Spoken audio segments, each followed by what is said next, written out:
Hello friends, आशा करता हूँ आप सभी अच्छे होंगे। ठीक है, आपको मैं बताने जा रहा हूँ अभी हाल ही में 18 जून को जो ज्योग्राफी यूजीसी नेट का पेपर हुआ था। उस पेपर, वैसे तो पेपर लीक हो गया, लेकिन उस पेपर के आधार को समझते हुए हम जब नेक्स्ट जो हमारा दोबारा पेपर होने वाला है उसमें हम अच्छे से अच्छा स्कोर कैसे कर सकते हैं और कैसे जिसका बहुत कमज़ोर है वो भी नेट निकाल सकता है और जो थोड़ा बहुत अच्छा जिसका ऑलरेडी नेट निकला हुआ है वो जेआरएफ कैसे क्वालिफाइड कर सकता है। ठीक है, देखते हैं हम इसमें हम ऐसे क्वेश्चन की बात करेंगे जिसको हम कुछ ज्ञान के आधार पर तो कर सकते थे, लेकिन अगर किसी में प्रेजेंट ऑफ माइंड नहीं है तो वो हो सकता है कि जेआरएफ से 2-4 नंबर नीचे आ जाए और नेट तो क्वालिफाई हो जाए लेकिन दोबारा जेआरएफ नहीं निकले।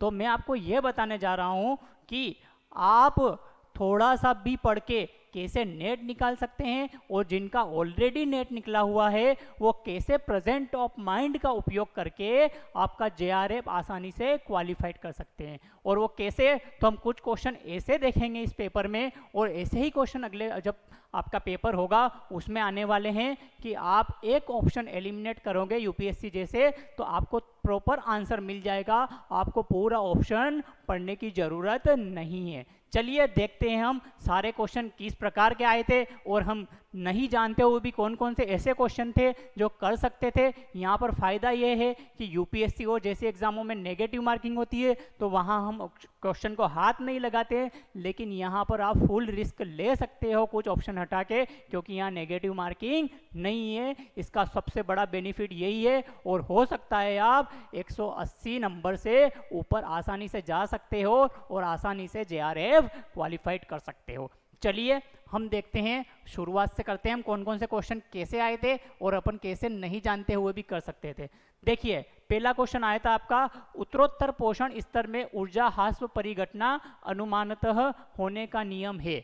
तो इस क्वेश्चन को आप आसानी से कर सकते थे अगर थोड़ा सा किसी ने इन्वायरमेंट पढ़ा होगा। तो लिंडमैन का 10% ऊर्जा का नियम है। लिंडमैन क्या बताता है आपको, बताता है कि एक स्तर से दूसरे स्तर में जब पोषण जाता है तो केवल 10% ही जाता है, शेष क्या हो जाता है आपका क्षय हो जाता है या क्षतिग्रस्त हो जाता है। तो 10% ऊर्जा का नियम जो है आपके वो किसने दिया था आपके, आप देखोगे। ठीक है, तो वो दिया था आपके, किसने दिया था,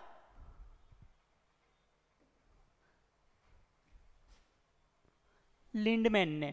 ठीक है, तो आप सीधा सा लिंडमैन का 10% ऊर्जा नियम जिसने भी पढ़ा होगा वो आसानी से बता सकता था कि इसका आंसर क्या है, 10% है, क्योंकि 10% ही ऊर्जा दूसरे में पहुंचेगी, बाकी क्या हो जाएगी, क्षय हो जाती है। ये आपके लिंडमैन का नियम है। देखो कितना इजी क्वेश्चन था, सीधा फैक्ट पूछ लिया, लेकिन कुछ कॉन्सेप्चुअल क्वेश्चन भी हम करेंगे। जैसे देखो, वाजेस पर्वत, स्कैंडेवियन उच्चभूमि, साइबेरियन शील्ड और एटलस पर्वत, इसमें पूछा है कि उद्गम के कालक्रम के आधार पर व्यवस्थित कीजिए। मतलब उद्गम सबसे पहले किसका हुआ है और सबसे बाद में किसका हुआ है, इसको थोड़ा सा ध्यान रखोगे आप तो आपने एक चीज जरूर पढ़ी होगी कि जब हम प्लेट टेक्टोनिक सिद्धांत या वेगनर का सिद्धांत पढ़ते हैं तो आपके वलित पर्वत जो है, नवीन वलित पर्वत, वो सबसे बाद में बने हुए हैं। और इनमें नवीन वलित पर्वत एक ही मुझे दिखाई दे रहा है हल्का सा, ठीक है, जो कहाँ पर है, अफ्रीका के आसपास है, उत्तरी अफ्रीका में है एटलस पर्वत।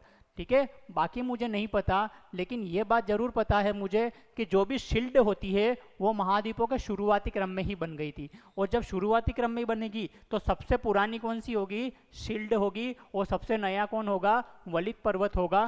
तो आप इसके आधार पर बता सकते हो कि सबसे पहले तो सी आ रहा है और सबसे बाद में डी आ रहा है। और किसी को भी इन दोनों ऑप्शन में से एक ऑप्शन भी याद था तो वो आसानी से ऑप्शन ए पर जा सकता था और इसका आंसर लगा सकता था। देखिए इसमें कुछ ज़्यादा पढ़ने, मुझे पता नहीं ए कब बना, बी कब बना, लेकिन मुझे थोड़ा सा ध्यान होना चाहिए कि शील्ड जो होती है वो वहाँ धात्विक खनिज पाए जाते हैं और सबसे महाद्वीपों के पहले क्रम में बनी हुई है, तो ये सबसे पहले बनेगी। और एटलस पर्वत नवीन वलित पर्वतों में आता है जो अफ्रीकन प्लेट के यूरोपियन प्लेट के आपस में टकराने से बना है।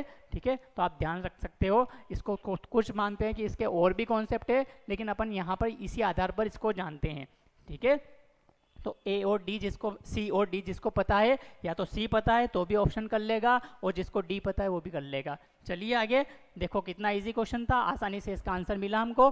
ठीक है, अगले क्वेश्चन की बात करते हैं। कैसे, अब ये क्वेश्चन थोड़ा सा कॉन्सेप्चुअल है आपको यहाँ से याद रखना है कि जो आपके कुछ विकल्प दिए गए हैं इनमें सही कथन को कौन कौन से हैं ये पहचानना आपको। पहला है उत्तरी अमेरिका के पशु फार्मों में, जो उत्तरी अमेरिका है, नॉर्थ अमेरिका, उसमें भेड़ तथा ऑस्ट्रेलिया में पशु को चराया जाने वाला चलवासी पशुपालन एक विशिष्ट उदाहरण है। ठीक है, तो आपके पहला ऑप्शन तो ये हुआ। दूसरा क्या हुआ, भूमध्य सागरीय क्षेत्रों में उगाए जाने वाले क्यूबेक वृक्षों का टेनिन एक प्रमुख प्रकार है। ठीक है, तीसरा है सवाना में पशुओं को उनकी हड्डी और मांस के लिए रखा जाता है। और चौथा, प्रेवरी विश्व के सर्वाधिक विकसित वाणिज्यिक पशुधन क्षेत्रों में आता है। ठीक है, यह पशुपालन क्षेत्रों में से एक है। तो मुझे अच्छे से पता है कि डी पक्का मेरा सही है, बाकी मुझे नहीं पता है, लेकिन डी मुझे अच्छे से पता है कि ये सही है। तो मेरा एक ऑप्शन ये हट गया है, एक ऑप्शन ये हट गया। देखो, रिस्क ले सकते हैं, कौन कौन सी रिस्क ले सकते हैं, जैसे मैंने पिछले वाले क्वेश्चन में बताया था क्या, कि जिसको पहला सी वाला और डी वाला याद था, तो किसी को भी अगर सी पहले आएगा तो ये ऑप्शन आना नहीं है, ये भी नहीं आना है, ये भी नहीं आना है, आसानी से हटा सकते थे। अगर किसी को डी याद था तो इसमें भी डी लास्ट में नहीं है, इसमें भी डी लास्ट में नहीं है, ये इसका आंसर आसानी से मिल रहा था हमको। तो सेम सेकंड में भी ऐसे ही हमको आंसर मिलेगा। कैसे, तो दो ऑप्शन तो हट गए हमारे, लेकिन एक और अब बच कौन सा रहा है, सी डी और ए डी। तो सी वाला देख लीजिए एक बार, और ए वाला देख लीजिए। सवाना में पशुओं को उनकी हड्डी और मांस के लिए, बिल्कुल गलत है। सवाना आप देखोगे, सवाना घास के मैदान में पशुओं को उनकी हड्डी और मांस के लिए नहीं पाया जाता। पहली बात तो वहाँ पर जो पशु होते हैं वो आप देखोगे शिकारियों की भूमि कहा जाता है इसी क्षेत्र को। ठीक है, तो यहाँ पर मुख्य रूप से आपके दुधारू पशु वगैरह जो होते हैं उन पर ज़्यादा डिपेंड होते हैं, उन दुधारू पशुओं को मांसाहारी बड़े जीव खा जाते हैं। तो सी मेरा पूरा गलत है। बचा कौन सा आपसे, ए और डी। और आपको अच्छे से पता है ऑस्ट्रेलिया उनका सबसे बड़ा उत्पादक देश है, मेरिनो प्रजाति के भेड़ पाले जाते हैं वहाँ पे, और वो चलवासी पशुओं में आ जाता है। तो अच्छे से ध्यान रखना आपको, ऑस्ट्रेलिया में मेरिनो जनजाति के आपके जो भेड़ पाले जाते हैं जो किसके हैं, चलवासी पशुचारण का ही एक उदाहरण है। तो इसको आसानी से कर सकते थे आप। ठीक है, तो ध्यान रखना है। तो ये हुआ आपका सेकंड क्वेश्चन। थर्ड क्वेश्चन जो आसानी से कर सकते हैं, देखिए ये क्वेश्चन कौन सा है, झांसी के ऊपर एक वर्ष में सूर्य कितनी बार ऊर्ध्वाधर रहता है। तो सबसे बात करता हूं मैं, आपने जरूर पढ़ा होगा भूगोल में कॉन्सेप्ट, जो भूमध्य रेखा जो होती है ऊपर वाली होती है 23.5 डिग्री नॉर्थ, उसको कर्क बोलते हैं हम, और नीचे 23.5 डिग्री को मकर बोलते हैं। और सूर्य की स्थिति हमेशा इनके बीच रहती है। मैक्सिमम ऊपर कर्क तक जाती है, नीचे मकर तक जाती है। ऊपर जाता है जब कर्क संक्रांति पढ़ते हैं अपन, 21 जून सबसे बड़ा दिन होता है उत्तरी गोलार्ध में। नीचे जाता है तब मकर संक्रांति पढ़ते हैं, 22 दिसंबर सबसे छोटा दिन होता है उत्तरी गोलार्ध में। और आपके 23 सितंबर और 21 मार्च को दिन बराबर क्यों होते हैं, क्योंकि सूर्य यहाँ पर होता है। ठीक है, तो सूर्य इससे ऊपर कभी नहीं जाएगा और इससे नीचे कभी नहीं जाएगा। और आप झांसी की बात करोगे तो झांसी मध्य प्रदेश में कर्क रेखा गुजरती है, लेकिन झांसी यूपी में ऊपर की तरफ है, तो झांसी में कर्क रेखा है नहीं, तो सूर्य कभी ऊर्ध्वाधर चमकेगा क्या, कभी नहीं चमकेगा। सीधी सी बात है। तो इसका आंसर आपको ये मिल गया। चलिए आगे क्वेश्चन की बात करते हैं हम।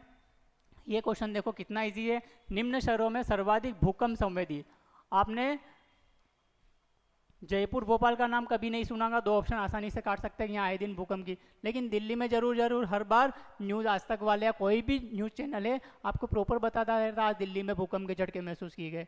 फिर 10-15 दिन या महीने 2 महीने बाद फिर दिल्ली में भूकंप के झटके महसूस किए गए। तो इसका आंसर आसानी से मिल सकता था हमको, ये आपके हिमालय क्षेत्र जो भूकंपी संवेदी क्षेत्र के पास आ जाता है उसके निकट है, इसलिए आपके दिल्ली में सबसे ज़्यादा भूकंप देखे जाते हैं। इसमें कुछ कन्फ्यूज़न हो सकते थे पुणे वाला, लेकिन पुणे नहीं है, एक इधर महाराष्ट्र में एक क्षेत्र है कोयना, जहाँ कोयना नदी पे कोयना डैम बनाया गया है। उस डैम के कारण वहाँ भूकंप की घटना देखी गई है, क्योंकि उस पे पानी के कारण वहाँ प्लेटों पर प्रेशर पड़ा है। ठीक है, तो कोयना हो सकता है, पुणे नहीं। तो इसका आंसर आसानी से क्या होगा, दिल्ली होगा, याद रखना आपको। चलिए अगले क्वेश्चन की बात करते हैं। वान थ्यूनेन का आपने कृषि मॉडल पढ़ा होगा, और वान थ्यूनेन का कृषि मॉडल बोलता है कि आप जब किसी शहर के पास रहते हो तो सबसे पहले दूध पालन करते हो, और दूध पालन करते हो तो ऑप्शन ए भी हट गया, बी भी हट गया, मतलब चौथा भी हट गया, बचा कौन सा, BCAD। ठीक है, आसानी से आंसर मिल जाता कि किसी भी शहर के पास सबसे पहले क्या किया जाता है, दुग्ध उत्पादन किया जाता है, क्योंकि शहरी लोगों को दूध की सबसे ज़्यादा आवश्यकता होती है। ठीक है, तो ये ध्यान रखना है। तो दूध उत्पादन पहले पे, तो ये अब देखो ऑटोमेटिक मुझे आंसर मिल गया, बी के बाद सी, तो फिर काष्ठ उत्पादन होता है, फिर ए खाद्यान्न उत्पादन होता है, और लास्ट में क्या होता है, पशुधन, जो मांस वगैरह के लिए भी पाले जाते हैं। ठीक है, तो ये ध्यान रखना आपको। ये वान थ्यूनेन का कृषि मॉडल हुआ।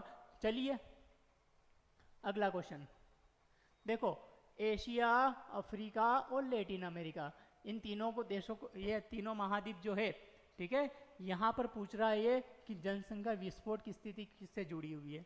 तो आप देखोगे एशिया में, अब ऑप्शन देखेंगे अपन, कृषि क्रांति, औद्योगिक क्रांति, चिकित्सकीय क्रांति और उपनिवेशवाद। लेकिन आप ऑप्शन देखोगे कि क्या एशिया, अफ्रीका और लैटिन अमेरिका में औद्योगिक क्रांति मिलती है क्या, नहीं, यह मिलती है आपके यूरोपीय देशों वगैरह में, जापान वगैरह और यूएसए में। तो एक ऑप्शन तो अपन आसानी से हटा सकते हैं। अब बचे अपने पास तीन। चिकित्सा क्रांति बहुत सारे सोच सकते, हो सकता है चिकित्सा, लेकिन एशिया में हम देख सकते हैं, भारत वगैरह में चिकित्सा क्रांति देखी गई है, लेकिन अफ्रीका में चिकित्सा क्रांति नहीं है। वहाँ ऐसे डॉक्टर नहीं मिलेंगे, वहाँ के बहुत सारे स्टूडेंट वगैरह पढ़ने के लिए कहाँ आते हैं, भारत में आते हैं मेडिकल के लिए। ठीक है, तो ये ध्यान रखना। तो ये एशिया सही हो सकता था, लेकिन अफ्रीका सही नहीं है, इसलिए ये ऑप्शन भी कट गया आपका। अब ऑप्शन बचा कौन सा आपका, कृषि और उपनिवेश। ठीक है, उपनिवेश भी कह सकते हैं, क्योंकि ये तीनों देश, महाद्वीप जो रहे हैं, ये आपके गोरे लोगों या यूरोपीय लोगों के हमेशा क्या रहे हैं, उपनिवेश क्षेत्र रहे हैं। और यहाँ उपनिवेशों के लिए अलग अलग देशों से अंग्रेजों ने क्या है, अंग्रेज पुर्तगाली जिससे भी पढ़ते हैं हम, उन्होंने लोगों को क्या किया है, मजदूरी वगैरह के लिए स्थापित किया है। लेकिन ये जनसंख्या विस्फोट की बात कर रहा है, और जनसंख्या विस्फोट आप देखोगे तो ये आपके कोलोनाइजेशन के थोड़े बाद की स्थिति देखी जाती है। कोलोनाइजेशन में आपके उपनिवेशवाद में इतनी जनसंख्या नहीं थी। ठीक है, तो ये कृषि क्रांति ही इसका एकमात्र आपके पास ऑप्शन बचा है जो जनसंख्या विस्फोट के लिए सही माना जाता है। तो यहाँ पर देखोगे आप, भारत भी बहुत खाद्यान्न उत्पादन करना, लैटिन अमेरिका, ब्राज़ील, अर्जेंटीना का नाम सुना होगा, अफ्रीका में भी अच्छा खासा, केवल साहिल क्षेत्र छोड़ दो, सहारा छोड़ दो, तो काफ़ी अच्छी कंडीशन देखी जाती है वहाँ पे। ठीक है, तो ध्यान रखना, इसका आंसर ये मिल गया हमको। चलिए अगले क्वेश्चन की बात करते हैं। अगला क्वेश्चन क्या बोलता है, बोल रहा है आपका कि सदिश वेक्टर मॉडल में मानचित्र उत्पादन की, पहले तो देख लेते हैं पूछ क्या रहा है, उन उक्त कथनों में सही नहीं। एक बात ध्यान रखना है, मैं जैसे डायरेक्ट ऑप्शन पढ़ने लगा और मैं सोचता कि यार सही पूछ रहा होगा और तुरंत लगा देता तो गलत हो जाता। तो आपको प्रॉपर प्रश्न भी पढ़ना है, क्योंकि ये पूछ रहा है कौन सही नहीं है। ठीक है, तो सही तो कौन सा हो सकता है अपन आसानी से निकाल लेंगे, लेकिन ऊपर ऑप्शन क्या पूछा था ये ध्यान नहीं दिया हमने, और ऑप्शन तुरंत लगा लेंगे। जैसे इसमें सही नहीं है पूछा है, और सही नहीं कौन सा है, तो आप देखोगे सदिश वेक्टर मॉडल में मानचित्र उत्पादक गुणवत्ता अत्यधिक खराब, बिल्कुल गलत बात है, अच्छी होती है इसमें। तो ये सही है कि गलत हो गया, तो ये गलत हो गया, ये सही नहीं है। ठीक है, रेखापुंज रोस्टर मॉडल में ऊपरी बाएं कोने से उद्गमित होते हैं, ये ऊपरी बाएं कोने से नहीं होते हैं। ठीक है, अच्छे से ध्यान रखना है रेखापुंज, तो ये भी गलत हो गया आपके। तो देखो आप, अब ये सही है और ये सही है। अगर मैं प्रश्न ढंग से नहीं पढ़ता तो मैं CD लगा देता, हाँ भैया, लेकिन इसमें सही नहीं पूछा था, और सही नहीं कौन सा है आपके, ए और बी, जो सी ऑप्शन दिया है। इसलिए प्रश्न को अच्छे से पढ़ना है, कि अगर मैं डायरेक्ट पढ़ लेता कौन सा सही है तो मैं दोनों को गलत कर देता, इन दोनों को लगाता और पहला ऑप्शन ही मेरा आता। ठीक है, तो हमको प्रश्न भी ध्यान से पढ़ना है, ज़्यादा जल्दबाजी नहीं करना है, अगर आपको JRF पहली बार में ही क्वालिफाइड करना है तो। ठीक है, और जिनका ऑलरेडी नेट है उनको भी ध्यान रखना है इन चीज़ों का। चलें आगे, चलिए अगले क्वेश्चन की बात करते हैं। निम्न में से कौन सी गतिविधि या संसाधनों से बंधी हुई है, पर्यावरण से प्रभावित अथवा आवश्यक रूप से बाजार द्वारा स्थानीयकृत, फिर देखो यहाँ पर नहीं। ठीक है, संसाधनों से बंधी हुई, पर्यावरण से प्रभावित और आवश्यक बाजार द्वारा। अगर मैं ये नहीं पढ़ता तो डायरेक्ट पहला लगा देता। ठीक है, लेकिन ये पूछ क्या रहा है, स्थानीयकृत नहीं है। और जैसे ही बाद में फिर मैंने प्रश्न पढ़ा पूरा, चतुर्थ आ जाएगा, इसमें R&D, रिसर्च एंड डेवलपमेंट वाले जितने भी क्षेत्र है वो चतुर्थ में आते हैं, और रिसर्च एंड डेवलपमेंट का आपके संसाधनों, पर्यावरण से प्रभावन और बाजार स्थानीयकरण से कोई लेना देना नहीं। अच्छे से ध्यान रखना है, इसका पूरा लेना देना है ठीक है, इसका भी थोड़ा बहुत है, इसका भी थोड़ा बहुत है, लेकिन सबसे ज़्यादा तो इसका है, प्राथमिक क्षेत्र संसाधनों से ही जुड़ा है, द्वितीयक भी उसी से जुड़ा है, तो इसका आंसर क्या होगा चतुर्थ, जो इसका फर्क नहीं पड़ता है। तो प्रश्न अच्छे से पढ़ना है, नहीं पूछ रहा है और नहीं में क्या लगाना अपने को। चलें आगे, अगला क्वेश्चन क्या है आपका, देखिए बहुत अच्छा जिसना है आपके भारत और विश्व में जलवायु क्षेत्र पढ़ रखे होंगे, उसके लिए बहुत आसानी वाला क्वेश्चन है। एनी, आबूनस, महोगनी, रोजवुड, आयरनवुड, ये सब वृक्ष पड़े होंगे, ये उष्ण कटिबंधीय सदाबहार वन है आपके। तो पेले का पेला, बिल्कुल ठीक है, आप सबने पढ़ा होगा, तो ये सब अच्छे से ध्यान रख सकते हैं। ये ट्रॉपिकल एवरग्रीन फॉरेस्ट है। तो पेले का पेला कहाँ दिख रहा है मुझे, ऑप्शन ये भी हट गया मेरा, ये भी हट गया, मेरे पास दो ही ऑप्शन बच रहे हैं जहाँ पहला दिख रहा है। देखो आसानी से आप आंसर निकाल सकते थे अगर थोड़ा सा पढ़ लेते तो। अब दूसरा देखोगे, चंदन, आपके चंदन भारत में मिलता है, आपने मूवी भी देखी होगी, ठीक है, कौन सी वाली, साउथ में पुष्पा मूवी देखी होगी, ठीक है, और पुष्पा मूवी आपके साउथ की है और आपको अच्छे से पता है जहाँ की वो शूटिंग है आंध्र प्रदेश शेषाचलम के जंगलों की, उसमें मूवी में सबसे पहले लिखा हुआ आता है, अगर किसी को ध्यान हो तो पढ़ना, शेषाचलम के जंगलों की बात करते हैं वो, और शेषाचलम के जंगल में उष्ण कटिबंधीय पर्णपाती वन मिलते हैं भैया, ठीक है। ज्वारी वन तो मिले नहीं गए, शेषाचलम के जंगल है और ज्वारी वन तो तट पे मिलते हैं, ऑप्शन गलत हो गया, ठीक है। तो ये तो चौथा दे रहा था। और अल्पाइन वन, क्या पुष्पा मूवी में अल्पाइन वन मिलते हैं क्या, वहाँ बर्फबारी हो रही है क्या, बिल्कुल ही नहीं हो रही है, तो ये ऑप्शन भी मेरा गलत हो गया है। अब बचा कौन सा, मुझे बाकी याद नहीं थे, पढ़ने की जरूरत भी नहीं थी, सीधा पहले का ए और दूसरे का बी, बाकी मैं पढ़ता नहीं तो भी सही हो जाता, लेकिन पढ़ लेता तो भी अच्छी बात है। मैंग्रोव ज्वारी वन है, तटो क्षेत्र में बनते हैं, और देवदार आपने पढ़ा होगा हिमालय की तलहटी में मिलते हैं, है ना, और हिमालय पर मिलते हैं। तो ये कौन से वन है, अल्पाइन प्रकार के वन है, तो ये आपको अच्छे से याद रखना था। चलें आगे, अब देखो कितना इजी क्वेश्चन था। आपको हमेशा अच्छे से ऑप्शन भी देखना है, क्योंकि आपके आधे आंसर ऐसे ही बन जाएंगे। अगर जिसने अच्छे से ऑप्शन पढ़ लिए तो वो आसानी से यहाँ से एलिमिनेट कर सकता था इसको, ठीक है, और बाकी सब पढ़ने की ज़रूरत भी नहीं थी और आंसर मिल जाता। तो मैं यही बात कर रहा था कि जिसको बहुत कम आता है, थोड़ा बहुत आता है, वो भी नेट निकाल सकता है, और जिसको कुछ अच्छा आता है वो आसानी से हायर स्कोर करके आपके क्या बन सकता है, जेआरएफ क्वालिफाइड बन सकता है, ठीक है। तो ये ध्यान रखना आपको। चलिए, ये पूछ रहा है नगरीकरण के स्तर के आधार पर निम्नलिखित देशों को अवरोही क्रम में व्यवस्थित, अवरोही मतलब सबसे ज़्यादा नगरीकरण कहाँ है, वो सबसे पहले, उसके बाद घटते क्रम में लेना है, जैसे अवरोही की बात करें।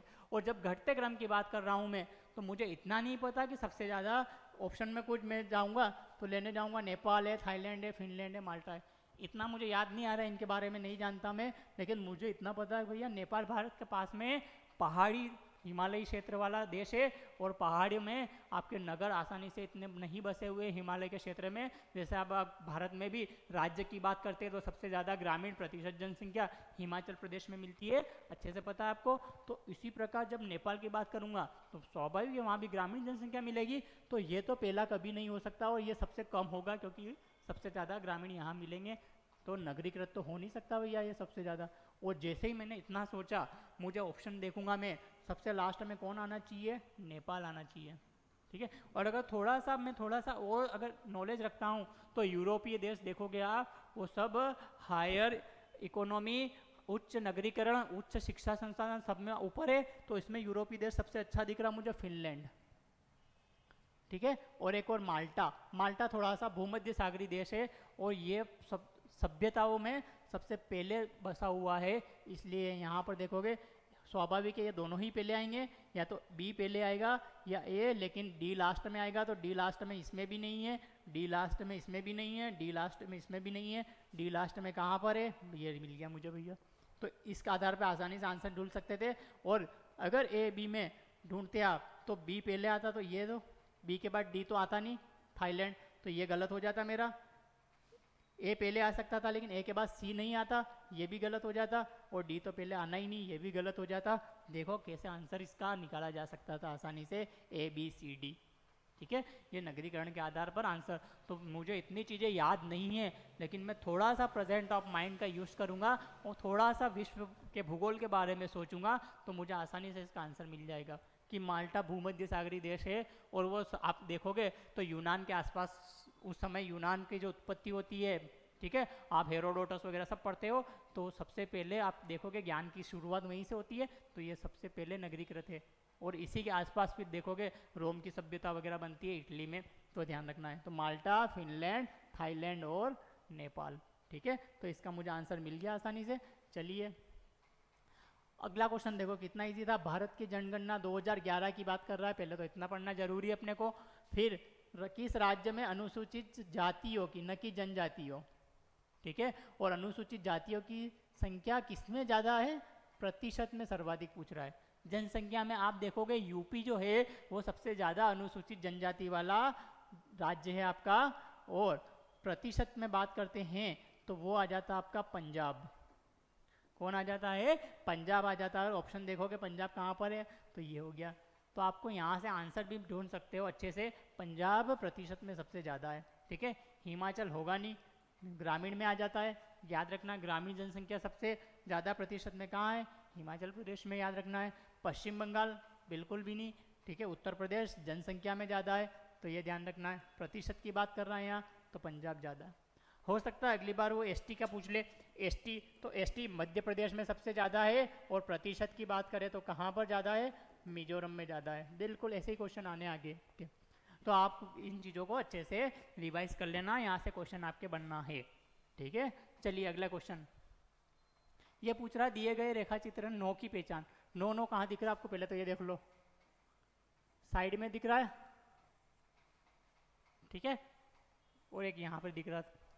अब जैसे ही यहाँ दिख रहा है आपको, आपको पूछा गया है इस नो कौन सा डाउनटाउन या सिटी मॉडल है, ठीक है। तो हवाई अड्डा बिल्कुल नहीं लग रहा मुझे, ऐसे कोई हवाई अड्डा हो सकता है क्या, तो ये ऑप्शन तो वैसे ही हट गया। सेंट्रल सिटी, सेंट्रल सिटी तो ये रह गई अपनी, बिल्कुल ही नहीं। अब बच क्या रहा है, एज सिटी और आवासीय उपनगर। आवासीय उपनगर कॉलोनियाइज होता है, जो किसकी फैक्ट्री वैक्ट्री के आसपास बनता है, तो इसका सबसे ज़्यादा सटीक आंसर मुझे लग रहा है एज सिटी होगा। क्यों, और थोड़ा सा प्रश्न में पढ़ते हैं तो डाउन था एज सिटी मॉडल की बात कर रहा है, तो कहीं कहीं ऑप्शन में ही लगभग मुझे दिखाई दे रहा है कि एज सिटी मॉडल की बात कर रहा है, तो इसका आंसर क्या होगा, एज सिटी होगा, ठीक है। तो थोड़ा सा दिमाग लगाता मैं, ज़्यादा नहीं, तो इसका आंसर क्या हो सकता है पूरा, एज सिटी, ठीक है। तो क्योंकि ये बिल्कुल साइड में दिख रहा है और डाउनटाउन और इसमें लिख रहा है आपके, ठीक है, तो ध्यान रखना है। चलें आगे, चलिए अगला क्वेश्चन कौन सा है, ये क्वेश्चन देखिए, बहुत अच्छा क्वेश्चन है।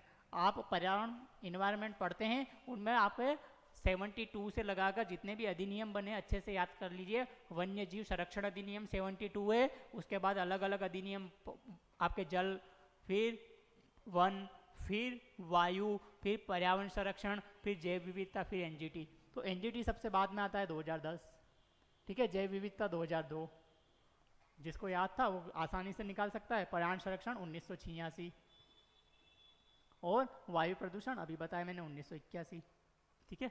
तो सबसे पहले पहले देख लो किस कालक्रम की बात कर रहा है, व्यवस्थित मतलब सबसे पहले कौन, सबसे बाद में, तो सबसे पहले 1981 देख लो आप, फिर 1986, तो डी बी कहाँ दिख रहा है मुझे, ये दिख रहा है भैया। और इतना नहीं पता तो आपको इतना तो किसी को पता होगा, एनजीटी सबसे बाद में आया। ए ऑप्शन लास्ट में कहाँ है, यहाँ पर है, ये तो ऑप्शन हट ही गया था, ये ऑप्शन हो गया था। लेकिन इन दोनों में भी मुझे पता है कि 1986 में ये आया था, 1981 में ये आया था, आसानी से आंसर निकाल सकते थे, ठीक है। तो इस तरीक़ों से आप आंसर निकाल सकते हैं। चलिए ठीक है, अगले क्वेश्चन की बात करते हैं। पाश्चात्य सांस्कृतिक परिमंडल की बात कर रहा है, तो यूएसए यूरोप पाश्चात्य संस्कृति मॉडल में आता है, और वो ईसाई प्रदेश है। कार्ल और सावर के अनुसार हम पढ़ते हैं तो वो ईसाइयत की बात करते हैं। अगर मध्य एशिया वगैरह की बात करता, ठीक है, दक्षिण पूर्व एशिया की, तो दक्षिण पूर्व में बौद्ध वगैरह आ जाएंगे। दक्षिण एशिया में आपके मिश्रित आ जाएंगे, हिंदू बहुल आ जाएगा लेकिन उसमें, ठीक है। अरब वाले की बात करेंगे तो मुस्लिम आ जाएगा। तो आपको सब ये कार्ल और सावर के सांस्कृतिक प्रदेश पढ़े होंगे, तो ये आसानी से वहाँ से आंसर कर सकते थे। चलिए शेल मलबा ढाल की बात कर रहा है। शेल मलबा ढाल विवर्तनिकी से नहीं बनता है, ज्वालामुखीता से भी नहीं बनता है, अपर्दनात्मक से भी नहीं बनता है। किससे बनता है, ये उन्नायक या एग रेडिएशन, ठीक है। इससे आपके क्या बनता है, आपका ये बनता है आपका शेल मवा ढाल, ठीक है। चलिए आगे बात करते हैं अगले क्वेश्चन की। कितने कुछ क्वेश्चन, सामाजिक भूगोल सदैव सामाजिक पक्ष को, सामाजिक भूगोल जो होता है वो सदैव सामाजिक पक्ष को किस रूप में बात करता है, इसके दो आंसर हो सकते हैं, बहुत सारे स्थानिक भी मान सकते हैं और सांस्कृतिक भी, लेकिन मैं सामाजिक भूगोल को देखना चाहूँगा तो कहीं ना कहीं सामाजिक भूगोल या सामाजिक परिवेश मुख्य रूप से सांस्कृतिक गतिविधियों से प्रभावित होता है या एकीकृत किया जाता है। वर्तमान में आप देखोगे तो इसका सर्वाधिक सही आंसर कौन हो सकता है, सांस्कृतिक हो सकता है। लेकिन इसका अगर हम थ्योरेटिकल आंसर देखें तो क्या होगा, स्थानिक होगा। तो वो एनटी के ऊपर था क्या मानता है इसका आंसर, लेकिन हम इसमें अगर एग्जाम में करके आना होता तो मैं लास्ट टाइम अगर सोचता तो इसको लगाता मैं, क्योंकि ज़्यादा सही मुझे थ्योरेटिकल यही लग रहा है। ठीक है, इसका ये भी सही है, ये भी सही है, तो इसके अनुसार आप ज़्यादा सही कौन सा हो सकता है, इसका स्थानिक हो सकता है, ये लगा सकते थे। चले आगे, चलो ये क्वेश्चन बहुत इजी था, नहीं याद होता, थोड़ा बहुत नॉलेज हो और प्रेजेंट ऑफ माइंड की जरूरत थी, ये निकाल सकते थे आंसर आप आसानी से। EF पढ़ा होगा, EF टुंड्रा जलवायु या उच्च अक्षांशीय जलवायु की बात करता है, और टुंड्रा मतलब तुषार, और तुषार की बात कर रहा है तो क्या आ जाएगा, सतत तुषार। तो डी का दो ये भी नहीं है, ये भी नहीं है। चलो भैया आपको इतना टफ वाला याद नहीं था, लेकिन आपको AW जरूर याद होगा। AW किसका है, सवाना। ठीक है, और AW सवाना मतलब विंटर शुष्क। ठीक है, AW मतलब उष्ण कटिबंधीय, और विंटर जहाँ पर विंटर ड्राई रहता है, बारिश नहीं होती है, तो ये उष्ण कटिबंधीय सवाना, और वहाँ पर शीत ऋतु में बारिश नहीं होती है, ग्रीष्म ऋतु में बारिश होती है। तो पहले का 3, पहले का 1 तो होगा नहीं, देखो तो आंसर मिल गया मुझे, पहले का क्या होगा 3। और अगर मैं देखो पहले डी से ये हटाया था, ये हटाया था, चलो ये भी नहीं था यार। BS तो आपको सभी को पता होगा, स्टेपी जलवायु है, तो B का 1। और CS तो आपने अच्छे से पढ़ा होगा, शुष्क ग्रीष्म युक्त उपोष्ण जलवायु, अर्थात भूमध्य सागरीय जलवायु की बात कर रहा है, जहाँ शीत ऋतु में वर्षा होती है और ग्रीष्म ऋतु शुष्क रहती है। भूमध्य सागरीय, न कि भूमध्य रेखीय। ठीक है, अच्छे से याद रखना है। तो ये CS अच्छे से याद रख सकते थे आप, और इसका आंसर मिल सकता था आपको आसानी से A। चलें आगे, चलिए अगला क्वेश्चन, मिडल के मॉडल। ठीक है, मिडल मॉडल इकोनॉमिक ज्योग्राफी से आता है ये, और एक किसकी बात करता है, संचयी कार्योत्मक कार्योत्पादन सिद्धांत की बात करता है। बिल्कुल सही बात है। कुछ वृद्धि केंद्र तीव्र गति से विकसित होते हैं और कुछ शोषण पंपों के रूप में कार्य करते हैं। ये ग्रोथ मॉडल में भी पढ़ते हैं हम, ठीक है, लेकिन कुछ इससे भी जोड़ सकते हैं ऑप्शन के अनुसार। ठीक है, और वृद्धि केंद्र आसपास के क्षेत्र में विकास प्रसारों को पश्चधावन प्रभाव कहा जाता है।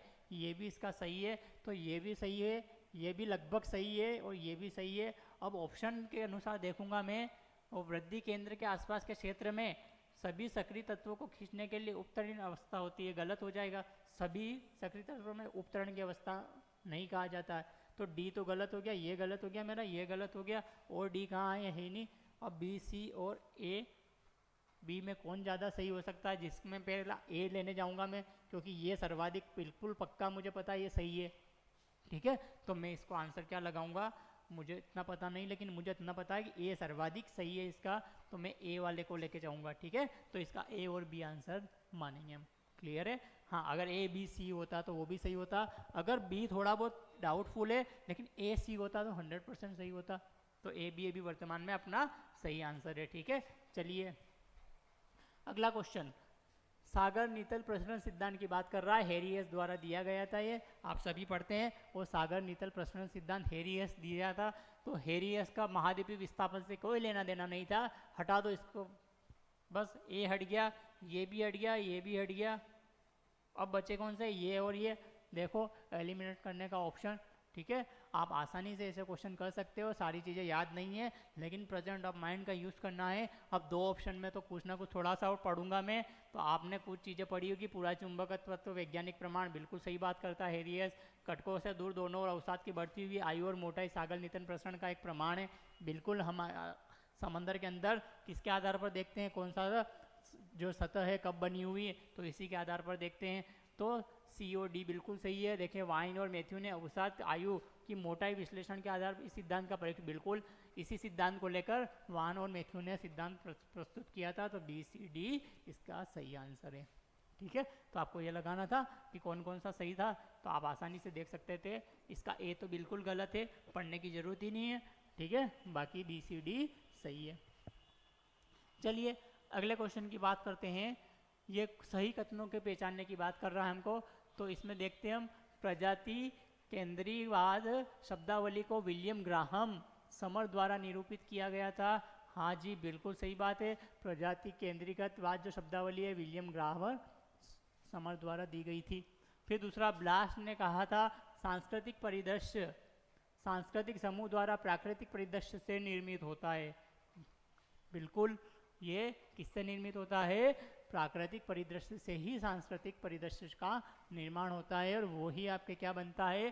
सामाजिक परिवेश बनता है। इसलिए उसका आंसर अपनों ने इससे पहले जो था वो स्थानिक माना था, ठीक है, तो ध्यान रखना है। फिर भारत में जनजाति समाजों की सामाजिक अपवर्जकता के निवारण के लिए पृथकता तथा एकीकरण के बजाय आत्मसात्करण पर बल दिया गया। हाँ बिल्कुल, पृथकता और एकीकरण को हमने हटाया है ताकि उनको अलग थलग महसूस नहीं हो और वो विकास की मुख्य धारा से जुड़ सके, और वो आत्मसातीकरण भूगोल में देखते हो आप, पढ़ते हो जनजातियों को, और उसके लिए अलग अलग कानून भी, पैसा एक्ट पढ़ते हैं हम, वन अधिकार अधिनियम, तो वो कुछ न कुछ उनको जोड़ने का तरीका है, ठीक है, तो जोड़ने का तरीका है, तो ये आपका सही है, ठीक है।